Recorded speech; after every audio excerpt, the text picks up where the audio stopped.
Fala aí pessoal, todos bem? Sejam bem-vindos, eu sou o William Godoy, trazendo para vocês mais um vídeo. Hoje a gente vai falar e debater bastante sobre um tema, que vocês me perguntam, inclusive na live, tem muitas dúvidas sobre o Andreas Pereira, de fato, onde ele deve jogar, se vai ser titular, se vai ser reserva. Então vamos falar um pouco sobre ele, inclusive aproveitando o gancho, riscos que a gente sofre quando grava o vídeo de manhã e publica ele à tarde. Houve uma mudança no voo do Andreas Pereira, então no sábado ele chega no Flamengo. Não é mais na sexta-feira, tá? Ele desembarca aqui no Rio de Janeiro. No sábado o staff pediu, o Flamengo obviamente ele acabou aceitando e negociaram lá, então sábado o Andreas Pereira desembarca, não mais na sexta, um asterisco importante porque a gente acabou informando no vídeo um pouquinho mais cedo, no vídeo pós-jogo. Bom galera, então vamos falar sobre o Andreas, a gente vai falar sobre essa questão tática dele, então hoje a prancheta é um vídeo um pouco mais tático, tá? Tem uma questão um pouco mais tática pra gente falar, mas logicamente quando a gente fala de futebol, ele não é unicamente tática, ele tem questão de gestão e várias outras coisas. Então vamos pedir pra você, deixa o like aí, cara, se inscreva no canal, seja bem-vindo aos novos inscritos, aos membros novos, muito obrigado. Rapidamente, pra gente não passar aqui em branco, agradecer o presente, ó. A rubro-negra Simone Rosado me enviou esse presente, ela sabe que eu coleciono camisas de futebol, ela me fez essa gentileza aqui, ó, mandou o famoso regalito, mandou aqui a camisa do Manaus, tricampeão amazonense, é conhecido como o Gavião Rei, Então, brigadão, tá, Simone? Obrigado aí pelo carinho. Ela é que é inscrita, tá sempre acompanhando, rubro-negra, mora em Manaus, me mandou esse presente, a coleção agradece. Valeu, Simone. Vamos lá, vamos falar sobre o Andreas Pereira, porque a gente fala, cara, é só uma questão tática? Não é. Não é só uma questão tática. A gente não pode ignorar o fato da gestão do grupo, a sua influência, a sua liderança. Não unicamente tira um jogador, coloca um jogador e não acontece nada. Então a gente tem que ter um pouco de cuidado, porque aquele negócio não é videogame, O Renato não vai ficar ali na beira do campo, vai tirar os caras que levaram até o Flamengo até a semifinal da Libertadores, por exemplo, e colocar os garotos que acabaram de chegar. É um processo. Esse processo exige paciência, esse processo exige meritocracia e, principalmente, esse processo exige que os jogadores que acabaram de chegar eles façam por merecer. Contudo, eu vou trazer aqui para vocês um prognóstico do que eu acredito que possa vir a acontecer a curto, médio, longo prazo, não tenho como cravar aqui, mas é sobre o Andreas Pereira e a importância desse cara nesse time. O Andreas Pereira, ele tem a capacidade técnica, até pela sua experiência profissional, de ser hoje titular do Flamengo. Se vai ser, é um outro ponto, mas ao meu entender, ele tem essa capacidade para ser titular do Flamengo. A gente vai ver aqui com a prancheta como ele seria ou poderá ser.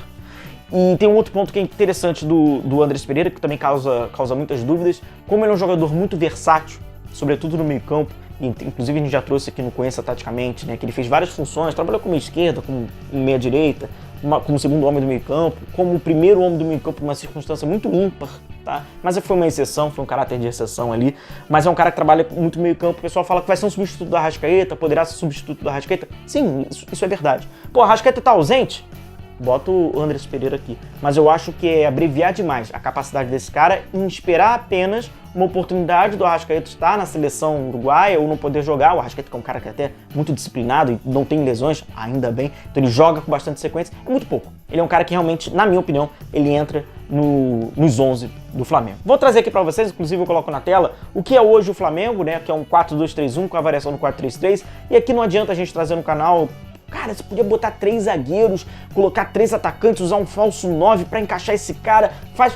Cara, a gente tá em agosto, alguém imagina que vai fazer alguma improvisação, alguma mudança. Mal temos tempo pra treinar devido a esse calendário. Então, assim, essas mudanças um pouquinho mais drásticas, umas mudanças mais radicais, próxima temporada, Pra agora é manter a formação e você vai encaixando essas peças e tirando outras, mas enfim. É um 4-2-3-1, com o Flamengo trabalhando com Diego Alves, com Isla, Rodrigo Caio, a princípio, Gustavo Henrique e Felipe Luiz. Digo a princípio, porque a gente não sabe, se vai ser o Léo Pereira. Inclusive, pra ninguém ficar magoado no coraçãozinho, vou colocar o Sérgio Ramos, pronto, é o Sérgio Ramos. Nem Gustavo Henrique nem o Léo Pereira, senão o pessoal leva pro coração. Sérgio Ramos, o meio campo com o Diego e com o Arão, lá pelo lado esquerdo o Bruno Henrique, pelo lado direito o Everton Ribeiro, por dentro o Arrascaeta e lá na frente o Gabigol. Como vocês podem observar, a caligrafia não é das melhores, mas vocês conseguem perceber que tá escrito Kennedy e Kennedy. A questão do Kennedy, ela fica muito clara. Ele vai trabalhar nos espaços de velocidade, nos espaços de força aberto. Ele pode atuar pelo lado direito, onde hoje está compondo o Everton Ribeiro, ou até mesmo pelo lado esquerdo, numa eventual mudança saindo o Bruno Henrique. Mas fica muito claro qual é o espaço do Kennedy. E a gente vai entender qual é o espaço do Andreas Pereira. O Flamengo trabalhar num 4-2-3-1 com Diego e Arão, que é o que faz hoje, com o Andreas Pereira fazendo o papel do Arrascaeta mais à frente, é aquilo. Vejo essa possibilidade, ela fica muito clara pra mim. Ele vai ter essa oportunidade, mas quando o Arrascaeta estiver ausente. O outro ponto, Andreas Pereira no lugar do Everton Ribeiro, trabalhando aberto pelo lado direito, no espaço de força, no espaço de velocidade. O Willian, ele jogou assim, teve uma partida lá no Granada, uma partida lá no Valência, mas não é muito a dele, tá? Trabalhar um pouco mais aberto pelo lado direito. Aí também a gente, quando pensa em potencializar esse atleta, ele não é tão potencializado quando joga aberto pelo lado direito. Willian, jogar no lugar lá do Bruno Henrique, aberto pelo lado esquerdo, como meia de criação, mas pelo lado esquerdo, como ele jogou na Lazio, verdade? A gente inclusive trouxe aqui, falamos dele trabalhando aberto pelo lado esquerdo na Lazio.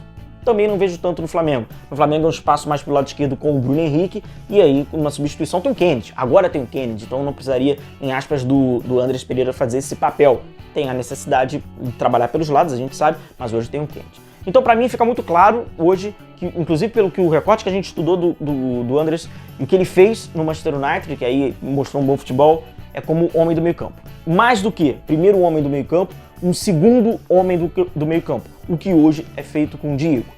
Pessoal, antes de vocês levarem pro coração, a gente sabe, não precisa ofender, não precisa xingar ninguém, a gente faz um debate sadio, ofensas gratuitas, não. Reconhecer que rejuvenescer esse meio-campo, trazer mais dinamismo e uma característica do Andreas Pereira pode acrescentar e pode melhorar ainda mais esse Flamengo. Agora tem um ponto.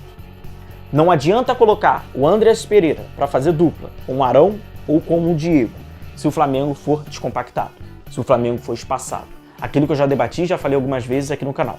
Não adianta ter Kanté e Casemiro como era aquele time do Rogério Ceni. Um bloco lá da frente, a galera do meio campo e a galera de trás. Inclusive a gente vê ainda indícios desse Flamengo em alguns momentos. Também não vamos fingir que não estamos vendo. Mas é verdade, acontece isso. Isso vai dificultar.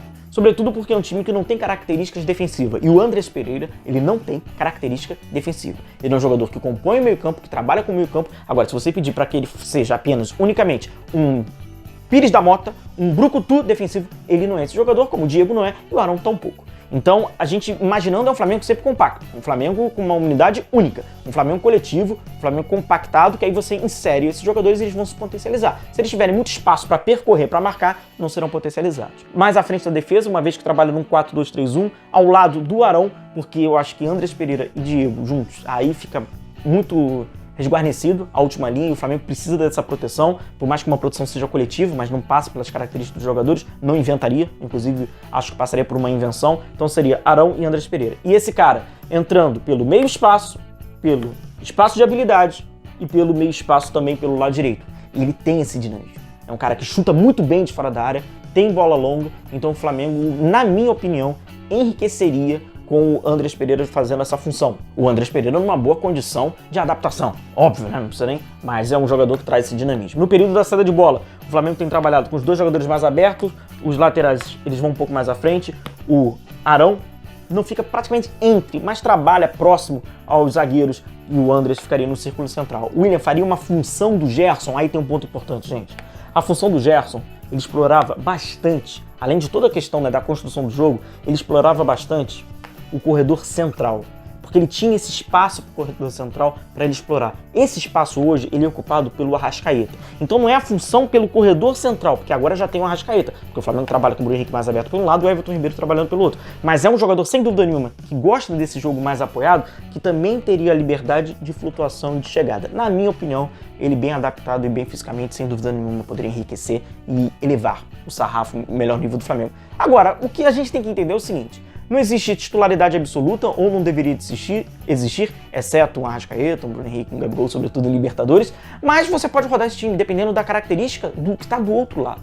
Se você quer um time soltar ainda mais, aí tu vai lá, bota o Diego. Não precisa tanto de marcação, pode ser um time um pouco mais lento, tá? Bota um jogador mais experiente, dependendo do jogo, bota um jogador mais experiente. Agora, eu acho que sem dúvida que você, quando traz um jogador de 25 anos como o Andreas Pereira, que tem essas características, acho muito difícil ficar apenas abreviado a quando não tiver o Arrascaeta ou o Everton Ribeiro, ele entra. Acho pouco.